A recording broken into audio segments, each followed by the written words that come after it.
सत्संगत जी प्रेम और सत्कार से कहना जी धन निरंकार जी। सत्संगत जी दास विनती कर रहा है, दास से त्रुटि हो जाए तो अपने घर के बालक समझकर क्षमा करिएगा। सत्संगत जी, सत्संगत जी, अगर किस्मत सब कुछ तय करती तो सतगुरु का आशीर्वाद क्यों जरूरी है? क्या किस्मत बदली जा सकती है, या फिर हम भी जो किस्मत को सही नहीं पहचानते? सत्संग जी, अक्सर इस तरह के प्रश्न तो आपने सुना होगा। किस्मत, हमारे किस्मत में था यह तो मिला, नहीं तो नहीं मिला। सत्संग जी, इस तरह के प्रश्न अक्सर मिलते रहते हैं। सत्संग जी, सतगुरु विचार के माध्यम से एक ऐसी दर्द भरी जो कि हर एक इंसान की चेतना को किस्मत से पहले लिखी होती है, लेकिन अगर कोई ऐसा होता तो सतगुरु हमें चेताता क्यों?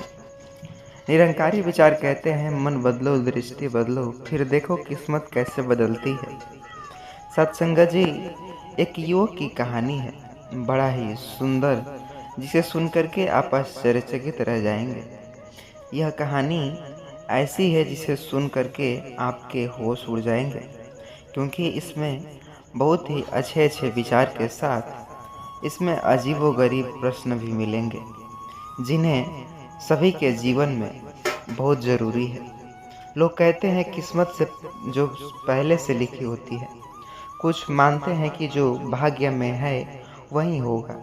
लेकिन एक बात सोचिए, अगर सब कुछ पहले से तय है तो फिर सतगुरु क्यों कहते हैं कि जागो?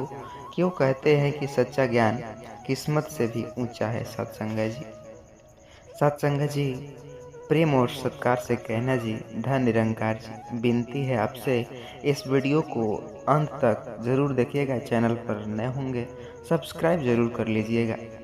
शिवनाथ, एक गरीब युवक अपने हाथों की रेखा को देखकर खुद को अभागा समझ बैठता। वह हर दिन सोचता कि उसकी किस्मत खराब है, वह कुछ अच्छा भी नहीं होगा।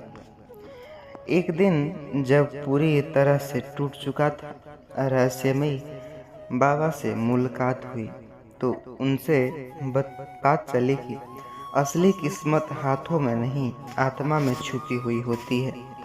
बाबा उसे गांव में होने वाले निरंकारी सत्संग में ले जाते हैं, जहां शिवनाथ पहली बार भक्ति, सेवा और सुमिरन के बारे में सुनता है और आत्मा को जो जंजीकृत करने वाले भजन में खो जाता है।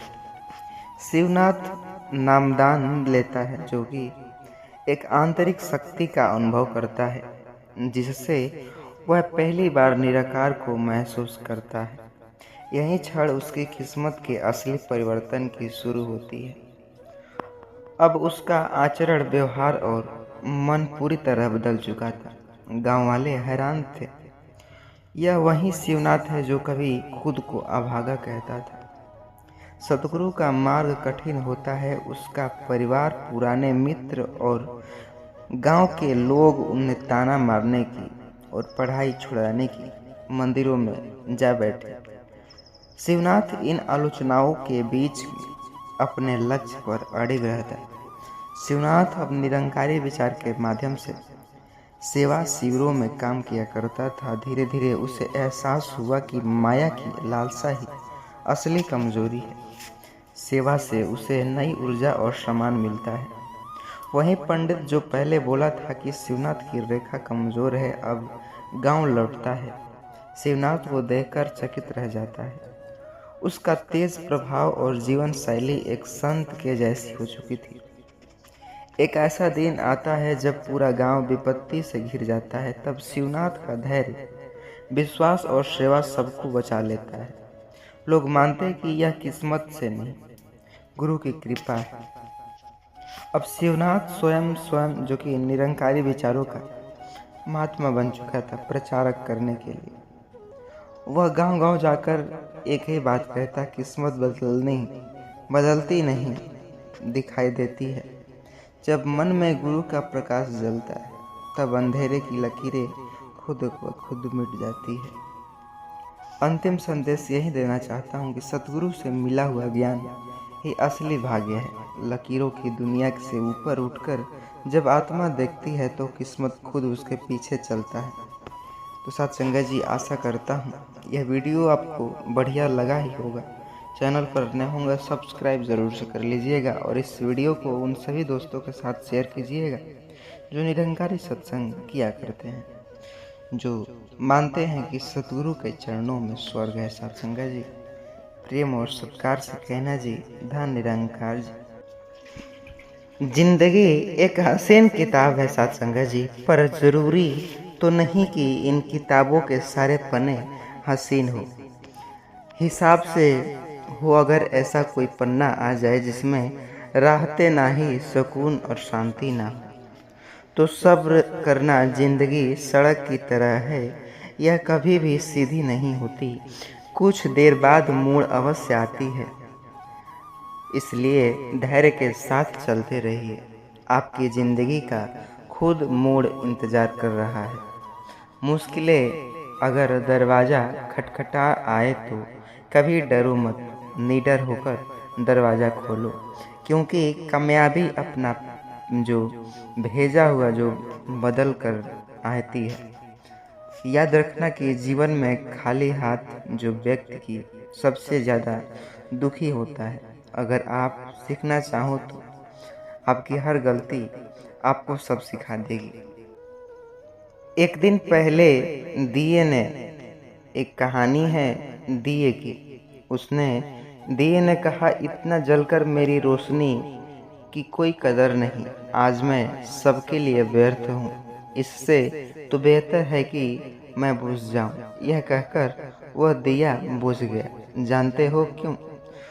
क्योंकि वह कौन था? वह दिया था उत्साह का प्रतीक। उसे देखकर दूसरा दिया जो उसकी शांति का प्रतीक था, उसने कहा, मुझे भी बुझ जाने दीजिए। निरंतर दुनिया को शांति की रोशनी दे रहा हूँ, पर भी जो दिया है नहीं जल रहा। हिंसा करते हैं अगर यह कहकर वह भी दिया बुझ जाता है। तीसरा दिया जो भाईचारे का था, वह भी उन्हें देखकर बुझ गया। अब ना ही उत्साह था, ना ही शांति और ना ही भाईचारा। तो ऐसे में चौथा दिया जो था, एकता का प्रतीक था, वह भला कैसे जलता रहता, वह भी आखिरकार बुझ ही जाता। एक दिया था जो अभी भी जल रहा था, एक छोटा सा दिया, अपनी माध्यम से जो ली गई, निरंतर जलता हुआ अपनी रोशनी बिखेरता। एक छोटा सा बच्चा घर में आ गया तो उसे 4 बुझे दियों को देखकर अफसोस नहीं हुआ, लेकिन बल्कि यह 5 जलते हैं दिए की देखकर खुशी में झूम उठा। और उस नन्हे से जो दिए से उसने जो चारों बुझे हुए दिए को फिर से रोशन कर देता। जानते वो दिया कौन सा था? वो दिया था उम्मीद का। वैसे ही हमारी भी ज़िंदगी जो हर मुश्किलों से लड़ कर के सोचती है कि शायद हमारी किस्मत में क्या लिखा है। सत्संग जी, इस संसार में सब कुछ कमा सकते हैं, पैसा, ज़मीन, सामान, शहर, सब कुछ कमा सकते हैं सत्संग जी, लेकिन अगर कोई खो बैठे तो क्या आपने कभी सोचा है कि जो चीज़ें दिखाई देती है वही सत्य है? मोह माया एक ऐसा जाल जो चुपचाप हमें बांध लेता है और हम समझते रह जाते हैं कि आज़ाद है, पर जब तक सतगुरु की कृपा न हो तब तक हम उस जाल को पहचान भी नहीं सकते।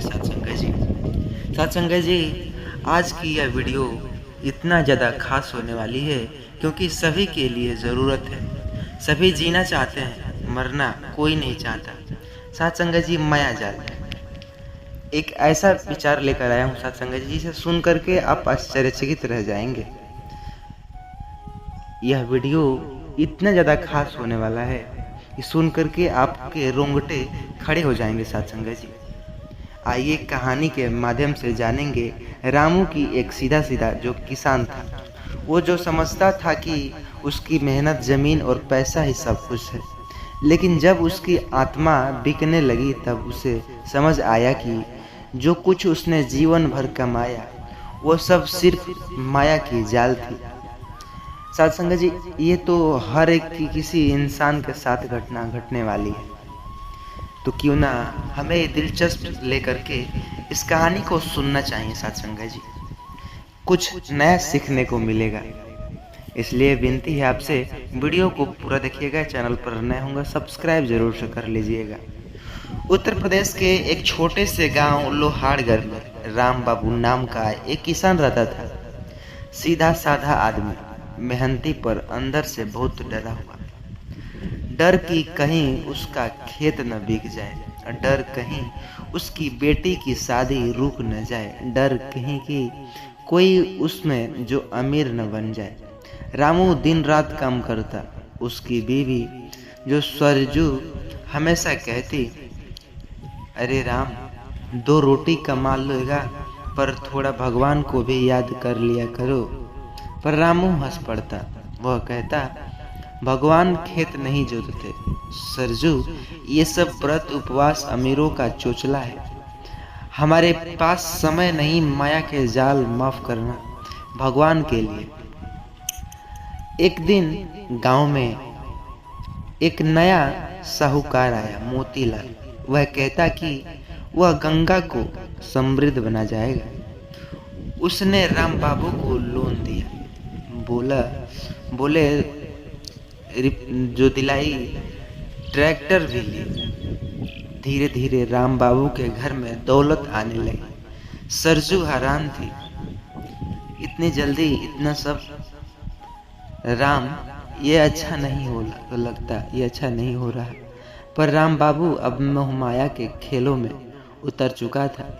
उससे अब सत्संग फालतू लगता, मंदिर जाना बेवकूफ़ी और गरीबी जो पड़ोसी बस जलन का कारण। एक रात राम बाबू को सपना आया, वह एक अंधेरी घमंडी जो मंडी में खड़ा हो, वहीं लोग अपनी आत्मा बेच रहे हो। यह आत्मा कितने की? बस इतना कि शहर में बड़ा बंगला बना सकूं। राम बाबू चौंका। वह बोला, नहीं, आत्मा नहीं बिकती। तभी एक आवाज आई, जब तू माया के पीछे भागा और परमात्मा को भुला बैठा, तभी तेरा सौदा हो गया है। वह डर कर उठा। उसका दिल तेजी से धड़कने लगा। अगले दिन गांव में सत्संग निरंकारी का समागम का आयोजन। वहां पर संत आए थे। उन लोगों ने बाबा जो सत्संग के माध्यम से सहजानंद दर्शन करते और कहते थे। उन्होंने कुछ नहीं कहा, बस लोगों को एक आईना दिखाया और आईना में लोग अपनी असली चेहरा दिखने लगे। राम बाबू भी वहां गया। संत बोले, जिसको तू माया कहता है वो सिर्फ मिट्टी है, असली खजाना तो भीतर है। पर भीतर जाने के लिए तूने कभी आंख बंद नहीं की। तेरा आत्मा अब भी तुझे बुला रही है, सुनेगा। राम बाबू फूट फूट कर रोने लगा। संत ने उसे जो नामदानी दिया, जो कि बताया, निरंकार कोई मूर्ति नहीं, वह शक्ति है जो हर इंसान में होती है। राम बाबू ने उसी दिन से मोह माया को त्यागना शुरू किया। धीरे धीरे उसका जीवन सच में सत्संग जी बदलने लगा। साहूकार मोतीलाल दिवालिया हो गया। इतना खुशी में पागल, बाकी गांव वाले फिर से भक्ति में लौटने लगे। कहते हैं आज भी लोहारगढ़ में मंदिर में हर एकादशी को राम बाबू भजन करता और लोगों को समझाता, माया की घमंडी में जो आत्मा बिक जाती है वो शरीर से नहीं मरती, वो हर साल जो हर पल तड़पती है। पर सतगुरु मंजिल जाए तो मरने से पहले जो मिल जाता है सत्संग जी। सतगुरु से जो मिला उसने माया को छोड़ डाला। जिसने माया को पकड़ा वह खुद से दूर हो गया सत्संग जी। यदि आप कहें तो सत्संग जी, इस तरह के प्रश्न अक्सर मोह माया से रिलेटेड अक्सर प्रश्न सभी के मनों में ख्याल में आता है कि भला करते क्या हो। ये सब कुछ मोह माया की जाल है। एक ना एक दिन चले जाना है। कर्म करो अच्छे कर्म, सतगुरु की नैया तुम्हें अवश्य बीड़ा पार करेंगे सत्संग जी। सत्संग जी, तनिक भी वीडियो पसंद आई होगी तो चैनल पर नए होंगे सब्सक्राइब जरूर से कर लीजिएगा। और हाँ, इस वीडियो को इतना शेयर कीजिएगा सभी मोह माया के जाल से मुक्ति हो सके, क्योंकि माया जाल एक ऐसा है जो बिना सतगुरु के जो अधूरा है सत्संग जी। इनमें जुड़ने से हमें सच्चाई का पता चलता है सत्संग जी। प्रेम और सत्कार से कहना जी, धन निरंकार जी।